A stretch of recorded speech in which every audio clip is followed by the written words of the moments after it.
We provide you the platform to turn your dreams into reality. Give wings to your aspirations with KR Mangalam University.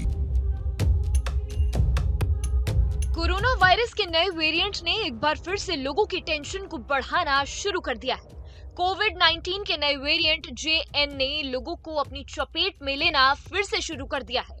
Experts का कहना है कि इसके लक्षण काफी माइल्ड होते हैं, लेकिन इस वेरिएंट में संक्रमित करने की क्षमता काफी ज्यादा है।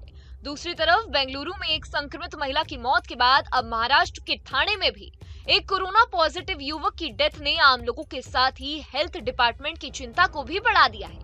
दिल्ली NCR से लेकर उत्तराखंड, केरल, कर्नाटक जैसे राज्यों में कोरोना के नए मामले लगातार सामने आ रहे हैं। पिछले 2 दिनों में महाराष्ट्र में 93 नए कोविड केस सामने आए हैं। स्वास्थ्य विभाग द्वारा जारी किए गए आंकड़ों के अनुसार जनवरी 2025 से अब तक महाराष्ट्र में कुल 7,144 कोविड टेस्ट किए गए हैं, जिसमें से 287 लोगों की रिपोर्ट पॉजिटिव आई है। बीते 2 दिनों में 93 नए केसेस आए हैं। इसमें से मुंबई में 47, पुणे में 30, नवी मुंबई में 7, ठाणे महानगर पालिका क्षेत्र में 3 और नागपुर महानगर पालिका क्षेत्र में 6 मरीज शामिल हैं। फिलहाल महाराष्ट्र में 167 सक्रिय मामले हैं, जिसका इलाज जारी है।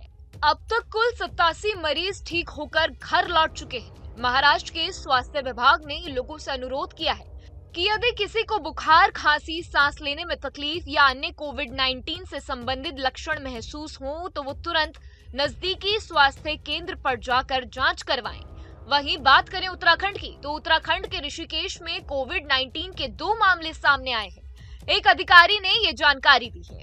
राज्य के स्वास्थ्य सचिव डॉक्टर R राजेश कुमार ने कहा है कि अब तक डरने की जरूरत नहीं है और दोनों मरीज दूसरे राज्यों से संक्रमित होकर आए हैं। उन्होंने कहा कि स्थिति पर नजर रखी जा रही है।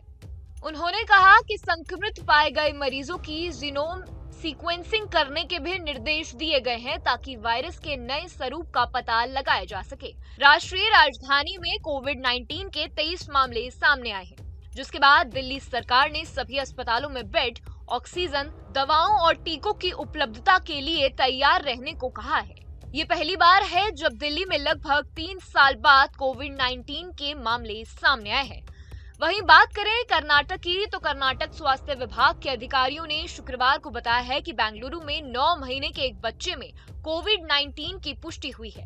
स्वास्थ्य एवं परिवार कल्याण विभाग के प्रधान सचिव हर्ष गुप्ता ने बताया है कि 22 मई को रैपिड एंटीजन टेस्ट के जरिए बच्चे में संक्रमण की पुष्टि की गई थी।